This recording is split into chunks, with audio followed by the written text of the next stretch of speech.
Sir Bato de la Rosa, sana po magbago na tayo na iwasan natin na gumagawa lang ng senaryo dahil sa politika na masira ang isang tao kasi hindi kalyado natin.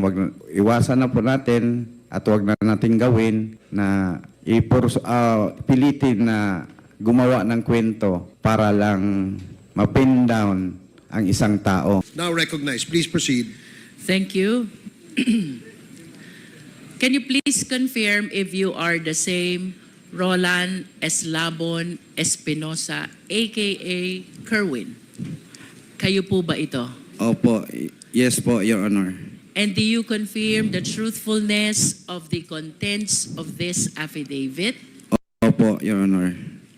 Hindi po ba kayo tinakot, binayaran, pinakiusapan, pinangakuan para gawin ang salaysay na ito?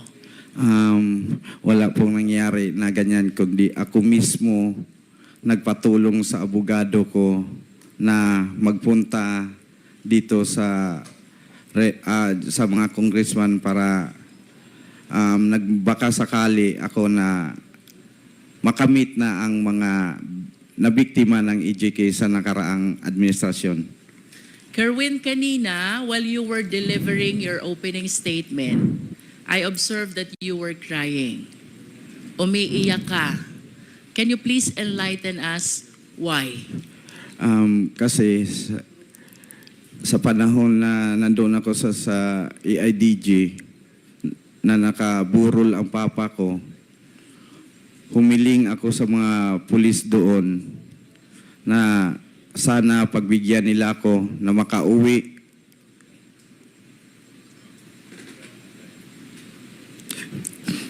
Na makadalaw man lang at makita ang papa ko na nakaburol sa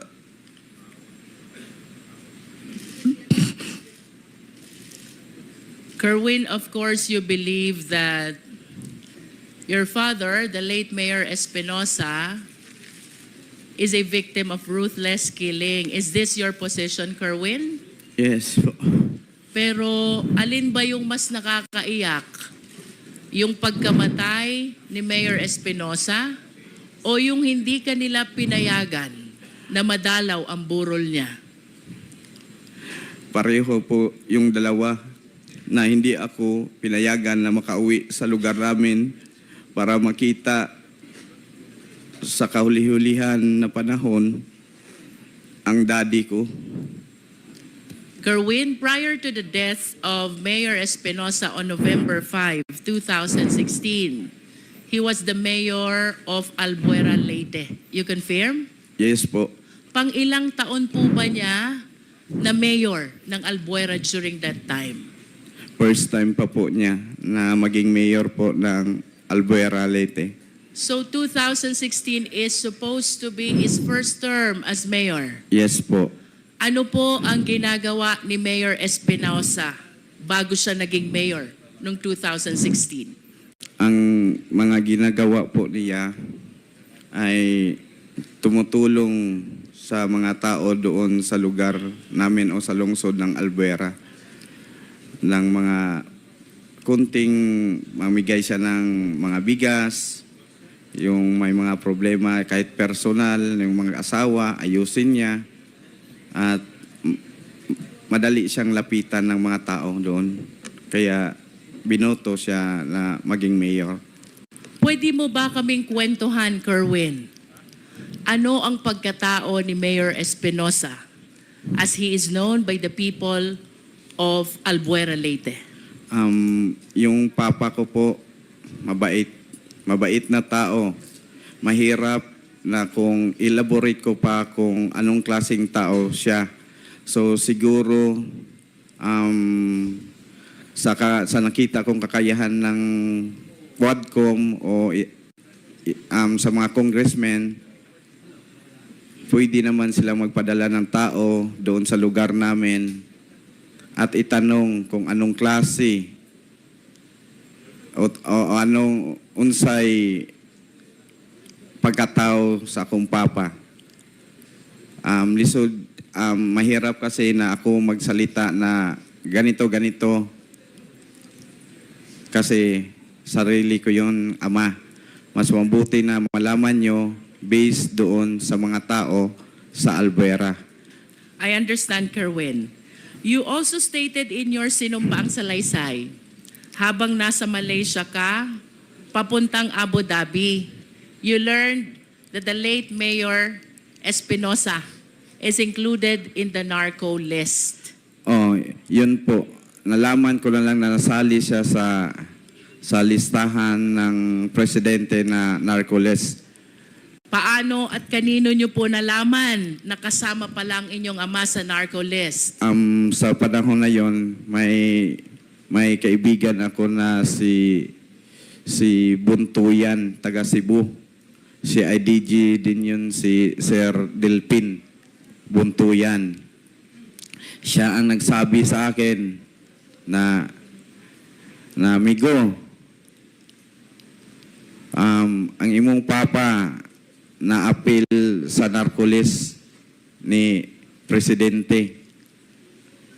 Was there ever a time, Kerwin, that you validated or you verified the truthfulness of the fact that your father is included in the narco list?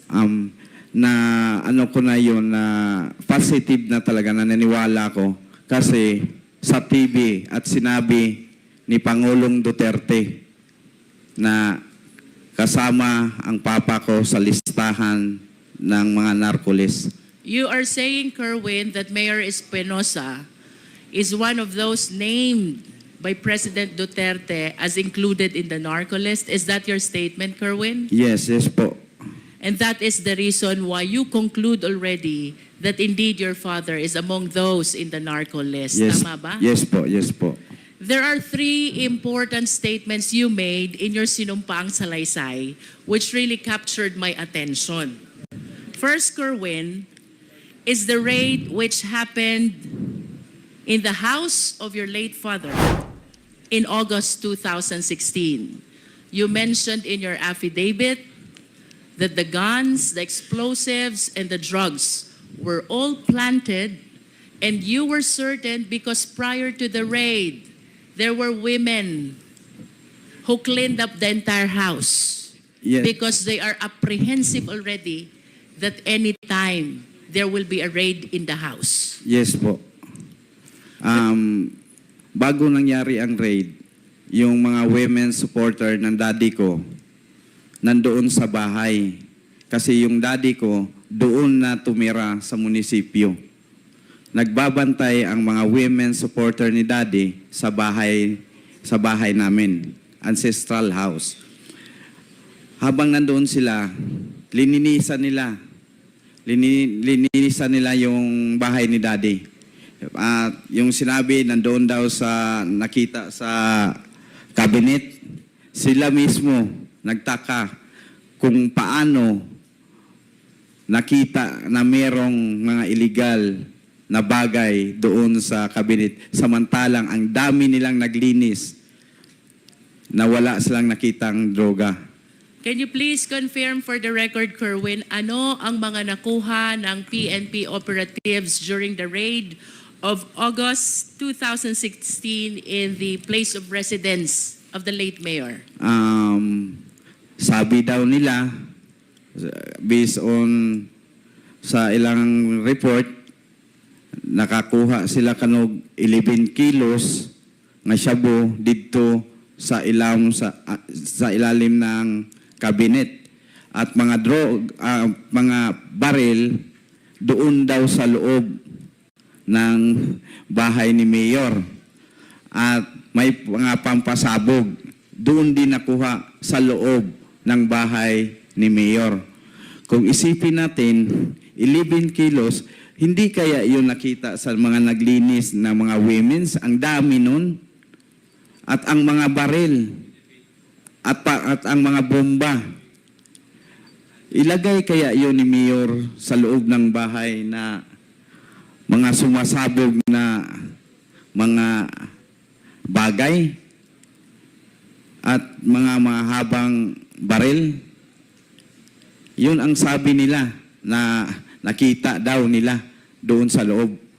Pero walang kahit isa na taga-Albuera na maniwala sa kanila sa report nila na may nakuha doon.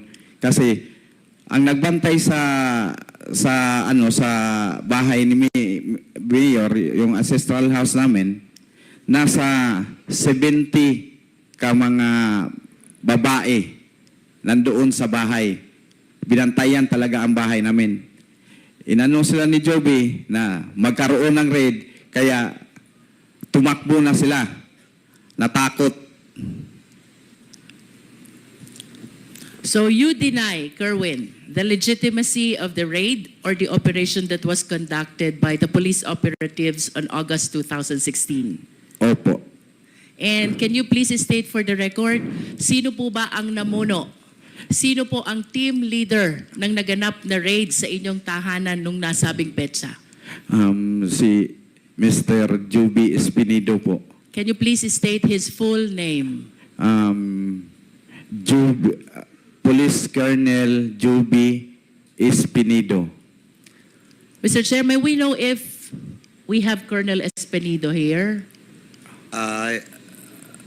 To the information of the Honorable Luis Tro, he sent us a letter of excuse in today's evening. Thank you, Mr. Chair. For the satisfaction of the Filipino people, just to make sure that Kerwin is aware of the identity of the one he is naming as Colonel Jovi Espinido, may we request the Secretariat to flash a picture and let's hear from Kerwin if he will be able to identify who this person is. Yes po.